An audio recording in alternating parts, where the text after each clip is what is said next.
Hello అండి. నా పేరు మహతి. నేను ఇప్పుడు చెప్పే కథ గోపరాజు వెంకట సూర్యనారాయణ గారు రాసిన సంధ్యా సమయం. ఈ కథ 25 మే 2025న జాగృతిలో ప్రచురింపబడింది.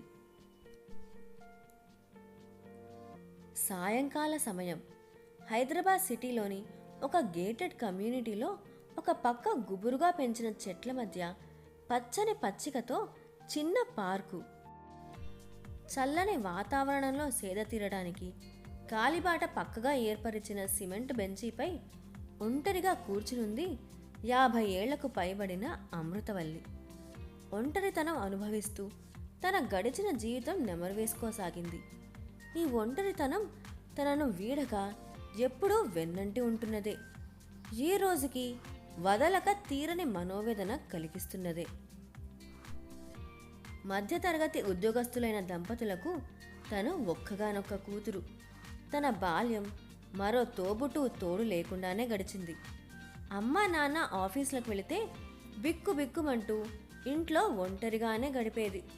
స్కూల్లో స్నేహితురాళ్ళు తమ తమ కుటుంబాల్లో జరిగే సరదా ఆటలు మాటల కబుర్లు చెబుతూ ఉంటే అలాంటి అనుభూతులు తనకు లేవే అని ఎంతో దిగులు పడేది. తనకు ఇంటికంటే స్కూల్లోనే కాలక్షేపం బాగా జరిగేది. అందుకే స్కూల్ ఎప్పుడూ మానకుండా శ్రద్ధగా చదువు సాగించింది.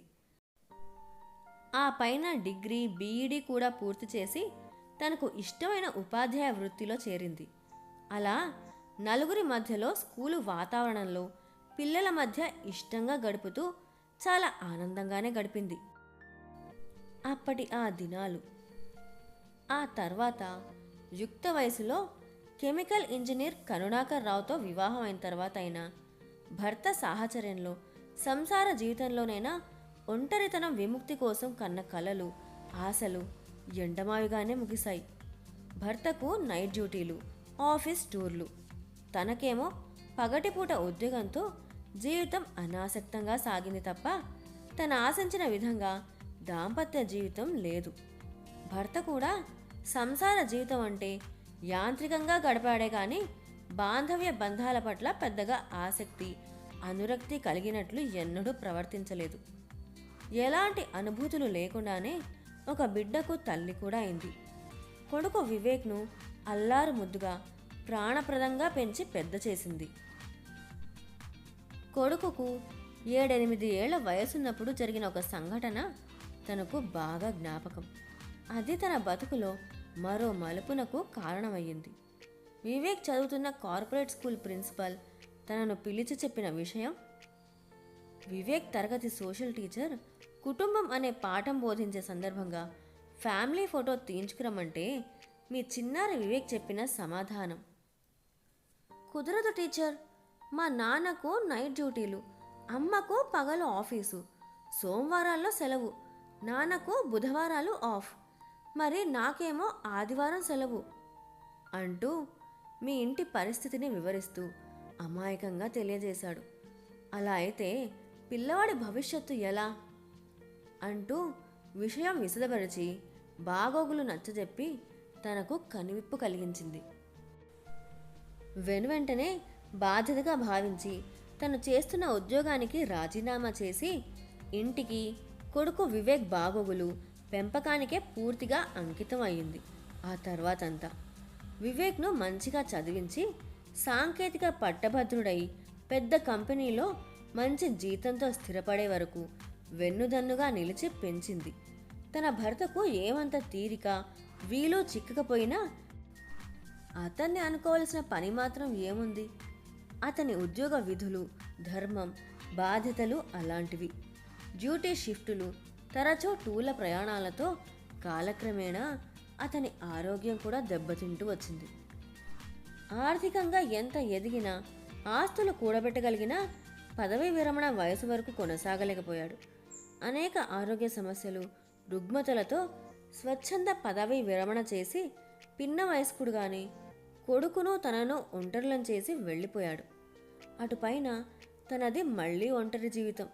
కొడుకు పై చదువులకై వేరే చోటికి యూనివర్సిటీ కాలేజీకి వెళ్ళినా తిరిగి ఒంటరితనం భరించలేక కాలక్షేపం కోసమని ఎప్పుడో మానేసిన ఉద్యోగంలో చేరి ఏడాది క్రితం వరకు బాధ్యతగా విధులు నిర్వర్తించింది. ఏడాది క్రితమే కొడుకు వివేక్ తోటి ఉద్యోగస్తురాలు మాధురిని ఇష్టపడితే ప్రేమ వివాహం కూడా జరిపించి ఒక ఇంటివాణ్ణి చేసింది. దంపతులు తమ కొత్త కాపురానికి హైదరాబాద్లో ప్రస్తుతం ఇప్పుడుంటున్న కమ్యూనిటీలో ఒక బహుళ అంతస్తుల భవనం 10వ అంతస్తులో 3 పడక గదుల ఫ్లాట్ తీసుకున్నారు. తనను కూడా వచ్చేయమని కోరితే కాదనలేక కొడుకు సంసారానికి సహాయంగా ఉండొచ్చని వచ్చి చేరింది. కొడుకు కోడలు డ్యూటీకి వెళ్ళిన తర్వాత తనకు ఒంటరిగా ఇంట్లో ఉండి గడపడం తప్పటం లేదు. ఇలా ఆలోచనలు, పాత అనుభవాల జ్ఞాపకాలు మనసులో సుళ్ళు తిరుగుతూ చూస్తుండగా పొద్దువాలే చీకటి పడిపోయింది. కొడుకు కోడలు వచ్చే వేళైందని హడావిడిగా లిఫ్ట్ వైపు నడిచింది అమృతవల్లి. ఆ నాటికి దినచర్య సాయంత్రం వాహ్యాలే ముగించుకొని ఫ్లాట్లోకి వెళ్ళి కాఫీ ఫలహారాలు సిద్ధం చేసి కొడుకు కోడలు రాక కోసం ఎదురు చూడసాగింది. వాళ్ళు రాగానే కాఫీ తాగి తిరిగి ఫ్రెష్గా తయారై అరగంటలోనే హడావిడిగా బయటకు వెళుతూ వివేక్ తల్లితో, అమ్మా, మేం బయట చిన్న పార్టీకి వెళుతున్నాం. తిరిగి వచ్చేసరికి ఆలస్యం కావచ్చు. నువ్వు భోంచేసి పడుకో, మా కోసం ఎదురు చూడకు అని చెప్పి మాటకైనా ఎదురు చూడకుండా వెళ్ళిపోయారు. ఇదేమీ కొత్త అనుభవం ఏమీ కాదు తనకు. వాళ్ళు ఆఫీస్ నుంచి వస్తారు, స్థిమితంగా 4 కబుర్లు ముచ్చట్లతో కలిసి భోజనాలు చేయొచ్చని తాను ఎదురు చూడటం. అదేమీ పట్టనట్టుగానే రాగానే రెడీగా ఉన్న ఫలహారం కాఫీ కానిచ్చి వారి గదిలోకి వెళ్ళి వారి సొంత పనుల్లో మునగడమో విశ్రమించడమో తప్ప తనతో తీరిగ్గా కలిసి ముచ్చటిస్తూ గడిపిన సందర్భాలు వేళ్ల మీద లెక్కించుకోవాల్సిందే. అసలు తప్పంతా తనదే. కొత్త సంసారం వాళ్ళంతటా వాళ్ళ కుదుటపడి స్థిరపడకుండానే వాళ్ళు వచ్చే అనగానే రావడం మొదటి పొరపాటు. కొడుకుతో కలిసి ఉండొచ్చు కదా అనే ఆశతో అక్కడి తన ఒంటరి జీవితం, ఉద్యోగం వదిలి ఇక్కడికొచ్చి ఇంటి బాధ్యతనంతా తలకెత్తుకోవడం మరో తప్పు. అదే అదనుగా చూసి కోడలి పిల్ల తన ఇంటి బాధ్యత పూర్తిగా విస్మరించి ప్రవర్తించడం తనకు నిత్యం వేదననే మిగులుస్తోంది. మరోపక్క కోడలు మాధురి అత్తగారనే మర్యాదైనా చూపకపోగా కనీసం మన్నన ఆప్యాయత కూడా కనపరచకపోవటం మరింత ఎక్కువ బాధిస్తోంది. దానికి తోడు తనతో అవసరమైనప్పుడల్లా భర్త ద్వారానే తెలియపరచడం, మధ్యవర్తిగా వివేక్తోనే కబురు పంపడం లాంటివి చాలా చిరాకు, చీకాకు కలిగిస్తున్నాయి. వంటింటి బాధ్యతలో కొంతైనా కోడలికి ఇవ్వాలనే తలంపుతో ఉదయం పూట ఆఫీసులకు తీసుకెళ్లే టిఫిన్ బాక్సుల వ్యవహారం చూడడం అంత తొందరగా తన వల్ల కావడం లేదని చెబితే, సరే అయితే అలాగేలే అని ఆ రోజు నుంచి ఆఫీస్ క్యాంటీన్లోనే తింటున్నారు. కోడలు మాధురి వంటిల వైపు చూసింది లేదు. తన కోసమైనా ఇంట్లో ఒంటరిగా వంట చేసుకునే శ్రమ, రోజంతా ఒంటరిగా గడపడం తప్పడం లేదు. అందుకే తానిలా బయటి ప్రపంచం, వాతావరణం చూడ్డానికైనా వీలవుతుందనే సాయంత్రాలు కిందకి దిగి కాసేపు పార్కులో గడపడం అలవాటు చేసుకుంది. ఒకరోజు పార్కుకి రావటం కొంచెం ఆలస్యమైంది. తాను రోజూ విశ్రమించే బెంచి మీద వేరే ఎవరో కూర్చుని ఉండటం చూసిన తాను అల్లంత దూరంలోనే ఆగిపోయింది. అది గమనించిన ఆ పెద్ద మనిషి, రండి కూర్చోండి, రోజు ఈ స్థలంలో మిమ్మల్ని చూస్తూనే ఉన్నాను, ఆలస్యమైతే ఈరోజు రారనుకున్నాను అంటూ సాదరంగా ఆహ్వానించి లేచి నిలబడ్డాడు. దానికి తబ్బిబ్బై, లేదు మీరు కూర్చోండి, నేను ఆ పక్కగా కూర్చుంటానులేండి అంటూ మొహమాటంగా ఇంకోవైపు చివర ఒదిగి కూర్చుంది. నా నడక ప్రదక్షిణాలు ఇప్పుడే పూర్తయ్యాయి. నేను కొన్నాళ్ళుగా రోజు ప్రతి ప్రదక్షిణలోనూ మిమ్మల్ని ఇక్కడ ఒంటరిగా కూర్చుండటం చూస్తూనే ఉన్నాను. మీరు ఇక్కడకు కొత్తగా వచ్చారా అంటూ వివరం అడిగాడు. అవునండి, కొన్ని నెలల క్రితమే మా అబ్బాయి వివేక్ దగ్గరకు వచ్చాను. 2వ బ్లాకు 10వ అంతస్తులో ఉంటున్నాము చెప్పింది. అలాగా, నేను మీ వెనకే 4వ బ్లాక్లో 6వ అంతస్తులోనే ఉంటాను ఒంటరిగా. నా పేరు ఆనందరావు, రిటైర్డ్ ఫిజిక్స్ లెక్చరర్ని. 3 ఏళ్లుగా భార్య వియోగిని. పిల్లలిద్దరికూ పెళ్ళిళ్ళైపోయి అబ్బాయి అమెరికాలో, అమ్మాయి ఢిల్లీలో ఉంటారు. ఇదండి క్లుప్తంగా నా పరిస్థితి అంటూ తన వివరణ ఇచ్చాడా పెద్ద మనిషి. ఇన్నాళ్లకు స్నేహపాత్రంగా మాట్లాడే ఒక వ్యక్తి తారసపడినందుకు తన మనసు ఎంతో సంతోషపడింది ఆనాడు. అప్పటినుంచి అక్కడే ఆయన తరచూ తారసపడుతూ పలకరించి మాట్లాడుతూనే ఉన్నాడు కలుపుగోలుగా. మనిషి మర్యాదస్తుడు, గౌరవించి స్నేహపూర్వకంగా మాట్లాడే మనిషి కావడంతో తను కూడా సంభాషణ కొనసాగిస్తోంది కాలక్షేపంగా.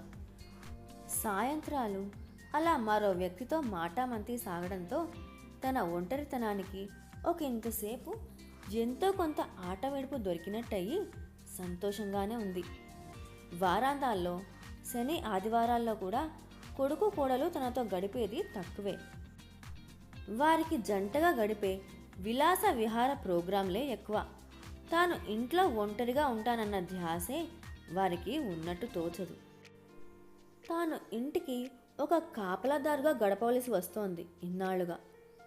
అలా ఒంటరితనం భరించలేక, ఉండబట్టలేక ఒకరోజు కొడుకు వివేక్తో, బాబూ వివేక్, రోజంతా ఒంటరిగా గడపటం నా వల్ల కావటం లేదురా. నలుగురితో గడిపే వ్యాపకం ఏదైనా చూడరా నా కోసం అడిగింది. అమ్మా, నీకు ఈ వయసులో ఇంకా ఏం వ్యాపకం అమ్మా? విశ్రాంతిగా గడపాలి గాని. అయినా రోజంతా ఇంట్లో పనే సరిపోతుంది కదమ్మా నీకు అంటూ విషయాన్ని దాటవేశాడు ముద్దుల కొడుకు, తమ సేవలోనే తరించమన్నట్టుగా సూచిస్తూ. అమృతవల్లికి అర్థమైంది తన ఒంటరితనానికి అక్కడ విముక్తి లేదని, తన ఆశ వారితో నెరవేరదని. అందుకు తన ప్రయత్నమేదో తానే చేసుకోవాలని కృతనిశ్చయానికి వచ్చింది. అదే ఆలోచనతో వార్తాపత్రికలో తనకు అనుకూలమైన ప్రకటనలకై దృష్టి సారించడం మొదలుపెట్టింది. ఏదో ఒక అవకాశం దారి దొరకపోతుందా అని. వయసు మీరిన కారణంగా ఉద్యోగ ప్రయత్నాలేవీ ఫలించలేదు. కానీ పేపర్లోని ఒక ప్రకటన తనను బాగా ఆకర్షించింది. 2-3 రోజులు తనలో తాను తర్జన భర్జన పడి మనసు నిశ్చయపరుచుకున్న తర్వాత కొడుకు కోడలు ముందుకు ఆ ప్రస్తావన తెచ్చింది. అమృతవల్లి చేసిన ఆ అనుకోని, ఊహించని ప్రస్తావనకు కొడుకు కోడలు విస్తుపోయారు. అది విడ్డూరంగా తోచిన ఇద్దరు వెంటనే తీవ్రంగా స్పందిస్తూ తీవ్రమైన స్వరంతో భర్తతో, ఇక మన పరువేం కావాలి? నలుగురికి మనం ఏం జవాబు చెప్పుకోవాలి అంటూ రుసరుసలాడుతూ లోనికి వెళ్ళిపోయింది. కొడుకు వివేక్ కూడా, అమ్మా, ఇప్పుడు నీకు ఇక్కడ ఏం తక్కువైంది ఇలా ఈ విధంగా ప్రవర్తించడానికి అని ఆవేశంగా విరుచుకుపడ్డాడు. అంతే ధీటుగా అమృతవల్లి సమాధానం ఇచ్చింది. తక్కువైంది. ప్రేమ, అభిమానం, ఆప్యాయత, కలుపుగోలుగా కలిసిమెలిసి మెలగడం అన్నీ తక్కువై నేను ఏకాకిగా ఒంటరి భావనతో మసలవలసి రావడం నాకు చాలా కష్టంగానే ఉంది. అందుకే ఈ సన్నాహ ప్రయత్నం అంటూ చేతిలో అడ్రస్ కాగితాన్ని మరోసారి చూసుకుంటూ ఆ వయోజన పరిచయ వేదిక, తోడు నీడ, నగర సాంస్కృతిక పరిషత్ హాల్ ఉన్న ప్రదేశం చేరుకోవడానికి బయలుదేరింది. స్నేహాన్ని ఇతరులతో పంచుకోవడానికి, ప్రేమను ఇచ్చి పుచ్చుకోవడానికి మనోపాస్ లేదుగా మరి. అమృతవల్లి వేదిక వద్దకు చేరేసరికే అప్పటికే ఎంతోమంది ఆడా మగ వయోజనులు చేరి సభలో సభ్యులుగా పేర్లు నమోదు చేసుకుని కూర్చునున్నారు. తను కూడా పేరు నమోదు చేసుకున్న కాసేపటికే వేదిక మీద ఒక్కొక్కరి స్వీయ పరిచయాల కార్యక్రమం మొదలైంది.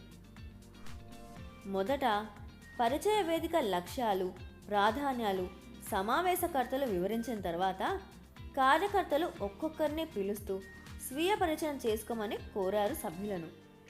అమృతవల్లికి ఆశ్చర్యంగా ఆ సభలో అంతకుముందు తనకు పరిచయం ఉన్న ఆనందరావు గారు కూడా ఎదురుపడ్డారు. ఇద్దరూ కాస్త బిడియపడుతూనే ఒకరినొకరు పలకరించుకున్నారు.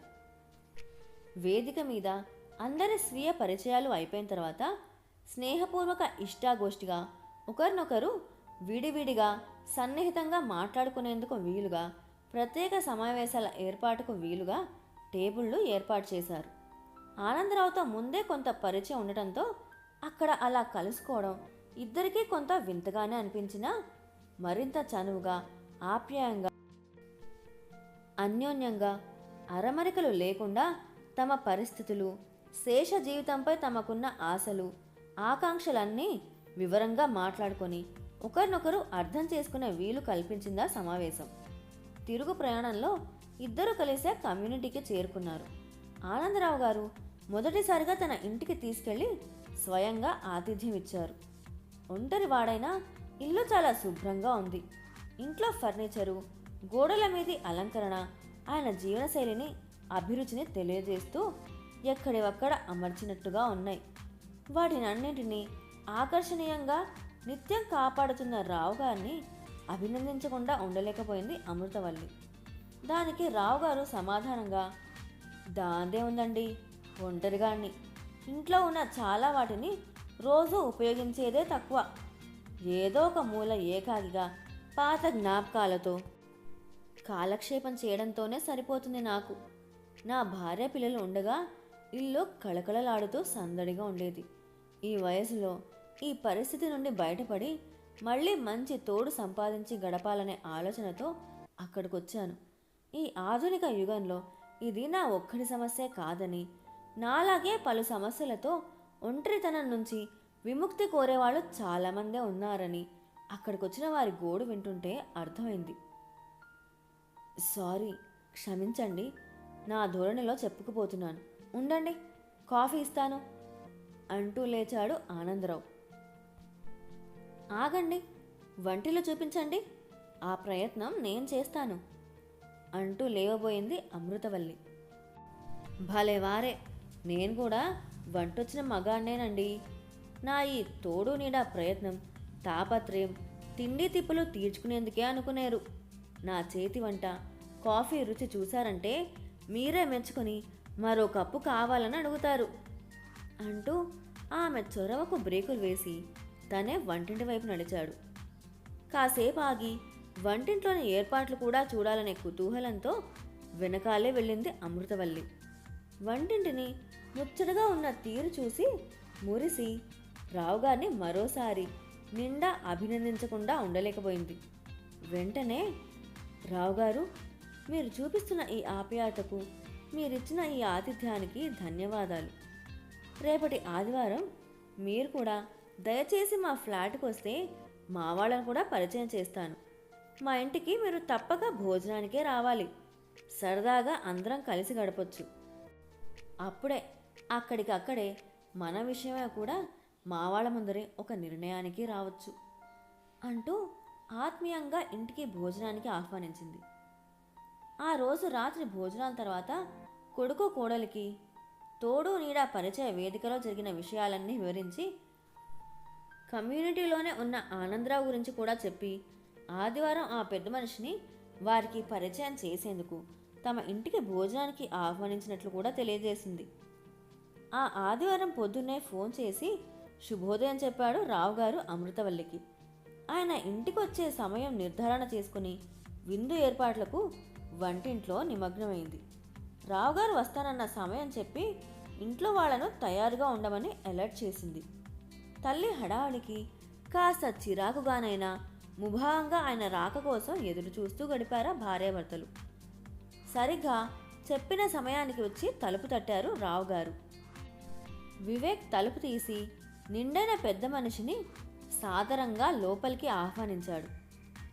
హలో వివేక్, నిన్ను ఇలా కలవడం చాలా సంతోషం. మీ అమ్మగారు మీ విషయాలన్నీ చెప్పారు. మంచి స్థితిలో ఉన్నావని. నా కొడుకు తరుణ్ వయసు వాడివే. నిన్ను చూస్తుంటే వాడే గుర్తొస్తున్నాడు. వాణ్ణి చూసి ఏళ్లు గడుస్తున్నాయి. వాళ్ళ అమ్మ పోయినప్పుడు 3 ఏళ్ల క్రితం వచ్చాడు అమెరికా నుంచి. మళ్ళీ రాలా అంటే ఏవేవో సాకులు చెబుతాడు అంటూ దూరంగా ఉన్న కొడుకును గుర్తు చేసుకున్నారు రావుగారు. ఆయన మాట్లాడే ఆప్యాయత ధోరణికి వివేక్ కూడా తన తండ్రి గుర్తుకొచ్చాడు ఒక్క క్షణం. కాసేపు కుశల ప్రశ్నలు, ఆఫీస్ కబుర్లతో ముచ్చటించాక కాస్త చనువు ఏర్పడ్డాక, చూడు వివేక్, నా ఈ మాటలు శ్రద్ధగా పూర్తిగా ఆలకించు. ప్రస్తుతం నేను మీ అమ్మగారు ఒకే పరిస్థితిలో, ఎటూ కాని వయసులో, మాట్లాడే తోడు లేక ఒంటరి జీవితాలు గడుపుతున్నాం. మీ దంపతులకు ఆఫీసులతో నిండా పని, పైగా వయసులో తరాల భేదం, జీవన వ్యత్యాసం. మీ అమ్మగారిని చాలా రోజులుగా సాయంకాలం కింద పార్కులో ఒంటరిగా ఆలోచిస్తూ దిగులుగా ఉండడం చూస్తున్నాను. నా పరిస్థితి కూడా అంతే. లంకంత కొంపలో ఒంటరిగా కాలక్షేపం. ఆప్యాయంగా మాట్లాడే తోడు లేక దిగులు. మీ అమ్మగారితో పరిచయంతో మొన్న తోడు నీడ వేదికలో కలిసినప్పుడు ఇద్దరం వివరంగా మాట్లాడుకున్నాం. మా సమస్యకు ఒకరికొకరం తోడైతే పరిష్కారం లభిస్తుందని నమ్ముతున్నాం. ఇలా రావుగారు కొడుకుతో ముచ్చటిస్తుండగా వంటింట్లోంచి పని తమించుకొని అమృతవల్లి కోడలు సహా హాల్లోకి వచ్చి రావుగారికి నమస్కరిస్తూ వారితో చేరారు. రావుగారు అందరినీ పలకరించి చూసి కొనసాగింపుగా, మరో విషయం, నా పిల్లలతో పాటు నిన్ను సమంగా భావించి నీకు తండ్రి సమానంగా అన్ని విషయాల్లో చేదోడు వాదోడుగా ఉంటానని భరోసా ఇస్తాను. అలా అని నా బరువు బాధ్యతలేవి నీ మీద మోపను సరికదా. ఇక మీదట మీ అమ్మగారి పూర్తి బాధ్యతను నేను తీసుకుంటాను. ఇది సూక్ష్మంగా నేను చేస్తున్న ప్రతిపాదన. ఈ విధంగా మన రెండు కుటుంబాలు కలిసి ఒక్కటవుతాం. మా ఇరువురి శేష జీతాల్లో వెలితి తీరినట్లు అవుతుంది. మాకీ ఒప్పందం ద్వారా అనుక్షణం ఒకరికొకరం తోడు నీడగా మెలిగే అవకాశం కలుగుతుందని మేమిద్దరం గట్టిగా నమ్ముతున్నాం. మీ అందరి సమ్మతి సహకారం కూడా ఉంటే మా సహజీవనం సంతోషంగా సాగగలదని మా నమ్మకం. ఈరోజు మీ సమ్మతి తెలుసుకున్న మీదట వీలైనంత త్వరలోనే మా అమ్మాయి అబ్బాయిని కూడా రమ్మంటాను. వాళ్ళు కూడా వచ్చిన తర్వాత మనమందరం ఏక కుటుంబ సముదాయం అవుదాం అని ముగించి వివేక్ అభిప్రాయం కోసం ఎదురు చూశారు రావుగారు. సుదీర్ఘమైన రావుగారి వివరణాత్మక భాషణ విన్నాక వివేక్కు తల్లి పడుతున్న ఒంటరితనం, ఆవేదన, కష్టం అర్థమయ్యాయి. ఇన్నాళ్ళు ఇలాంటి సమస్యకు ఇంత మంచి పరిష్కారం, అవకాశం ఉంటుందని ఊహించలేదు. తనను తీర్చిదిద్దడంలో తల్లి పాత్రను ఎరగనివాడు కాదు. అలాంటి తల్లి ఒంటరితనం భరించలేక విముక్తిని కోరుకుంటూ తానే ఒక దారి ఎంచుకుంటే ఎలా కాదనగలడు? పైగా ఒక సహృదయుడు తానై ఆ బాధ్యతను తీసుకుంటానని ముందుకొస్తే కాదనేదేముంది? వివేక్ నిదానంగా మౌనం వీడి, సరేనండి, తండ్రి లాంటి మీరు ఇంత చెప్పిన తర్వాత మాకు మాత్రం అమ్మ సంతోషం కంటే మించి కోరుకునేదేముంది? అమ్మ మీరు శేష జీవితాన్ని స్నేహితులుగా తోడు నీడై సంతోషంగా గడపగలరని మీ మాటలతో నమ్మకం కుదిరింది. నేను మీ ఇద్దరి ఒప్పందాన్ని మనస్ఫూర్తిగా అంగీకరిస్తూ మిమ్మల్ని మా కుటుంబంలోకి గౌరవంగా ఆహ్వానిస్తున్నాను. రావుగారికి వంగి నమస్కరించాడు వివేక్. మాధురి కూడా మరో మాట లేకుండా అంగీకారంగా చిరునవ్వుతో అభినందనలు, శుభాకాంక్షలు తెలియజేసింది. ఆ పైన అందరూ కలిసి సరదా కబుర్లు చెప్పుకుంటూ అమృతవల్లి చేతి వంట విందు భోజనం ఆరగించారు. చాలా కాలం తర్వాత సకుటుంబంగా, ఆనందంగా, తృప్తిగా భోజనం చేసిన అనుభూతి కలిగింది అందరికీ. మనం ఇలాగే సందడిగా, ఆప్యాయంగా ముందంతా గడపాలని ఆశగా ఉంది అంటూ ఆనందం వ్యక్తపరుస్తూ రావుగారు అప్పటికి సెలవు తీసుకున్నారు. ఆ మరునాడే ఆనందరావు గారు అమెరికాలోని కొడుకుకి, ఢిల్లీలోని కూతురికి ఫోన్లు చేసి అత్యంత అవసరంగా మాట్లాడవలసిన, సంప్రదించవలసిన విషయాలున్నాయి అని పూర్తిగా విషయం విశదీకరించకుండా కుటుంబ సమేతంగా వీలైనంత తొందరగా 10 రోజులు ఉండేటట్లుగా రమ్మని హుకుం జారీ చేశారు. తండ్రి ఇలా అత్యవసరంగా రమ్మనటానికి కారణం ఏమిటో ఊహించలేక ఒంటరి తండ్రికి ఏమైందోనన్న ఆదుర్దాతో అన్నా చెల్లెలు ఒకరినొకరు ఆదరాబాదరా సంప్రదించుకొని కుటుంబాల సమేతంగా హైదరాబాద్ చేరుకున్నారు. తండ్రి ఆరోగ్యంగా ఉండడం చూసిన తర్వాత మనసు కుదుటపరుచుకున్నారు. నానా, మీరు ఈ హైదరాబాద్ వదిలి రమ్మంటే రారు, కనీసం ఒక వంట మనిషినైనా కుదుర్చుకోకపోయారా అంటూ వాపోయింది కన్న కూతురు మీనాక్షి. అవును మావగారు, మీరే ఇలా ఒంటరిగా చేయి కాల్చుకోవడం ఎందుకు? మీ అమ్మాయి చెప్పినట్లు ఎవరినైనా కుదుర్చుకోకపోయారా వంతపాడాడు అల్లుడు విశ్వనాథం. అవును నాన్న, అమెరికా అయితే మా తిప్పలు మేము స్వయంగా పడక తప్పదు, ఎంత దర్జాగా వెలగబెట్టినా. ఇక్కడ అది సమస్య కాదుగా, వరస కలిపాడు పుత్రరత్నం తరుణ్. నాకు వంట తిండి పెద్ద సమస్యలు కాదురా. ఇంతకాలం అందరితో సందడిగా గడిపిన వాడిని. ఇంట్లో మాట్లాడే తోడు లేకుండా ఒంటరిగా గడపడం ఒక్కటే నాకున్న ఏకైక కష్టం అని చెప్పి అప్పటికి అందరినీ సమాధానపరిచారు రావుగారు. అన్నా చెల్లెళ్ల కళ్ళు చెమర్చాయి. తల్లి ఉన్న రోజులు వారి మనసుల్లో మెదిలి. 2 రోజుల తర్వాత అందరికీ ప్రయాణ బడలికలు తీరాక ఆ ఆదివారం కమ్యూనిటీలో పరిచయస్తులైన ఒక సన్నిహిత కుటుంబాన్ని తమ ఇంటికి భోజనానికి ఆహ్వానిస్తున్నట్లు ప్రకటించారు రావుగారు. తండ్రి వ్యవహార శైలి తెలిసిన వారందరూ ఎవరా కొత్త మిత్రులు అనుకుంటూనే ఆ రోజు కోసం ఆసక్తిగా ఎదురుచూడక తప్పలేదు. ఆ ఆదివారం రావుగారు మంచి హోటల్ నుంచి విందుకు ఘనంగానే ఆర్డర్ చేసి తెప్పించారు మొత్తం అన్నీ. వంటకై ఇంట్లో వాళ్ళని ఎవరినీ కష్టపెట్టకుండా శాంతిగా సావకాశంగా ఉండేందుకు వీలు కల్పిస్తూ అమృతవల్లి కుటుంబం ఇంటికి రాగానే రావుగారు ఎదురేగి లోనికి తీసుకొచ్చి తన కుటుంబ సభ్యులందరినీ పేరు పేరున పరిచయం చేశారు. వారు ఆసీనులు అయిన తర్వాత తన వాళ్ల వైపు తిరిగి, మన కుటుంబంలోని వారి అందరి గురించిన వివరాలు ముందుగానే వారికి చెప్పాను. వచ్చిన అతిథుల గురించే మీకు నేను చెప్పాలి వివరంగా అంటూ మొదలుపెట్టారు. ఈవిడ పేరు అమృతవల్లి. నాకు కొన్నాళ్లుగా కింద పార్కులో పరిచయం.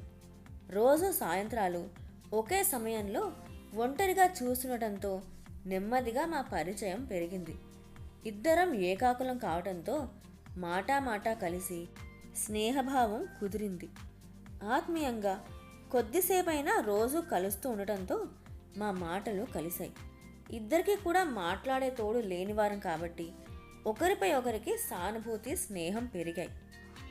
ఈ మధ్య ఒకనాడు ఇక్కడ సిటీలోని తోడు నీడ అనే వయోజన పరిచయ వేదిక వద్ద అనుకోకుండా తారసపడ్డాం. ముందే ఉన్న పరిచయంతో అరమరికలు లేకుండా మనసు విప్పి మాట్లాడుకొని ఒక నిర్ణయానికి వచ్చాం.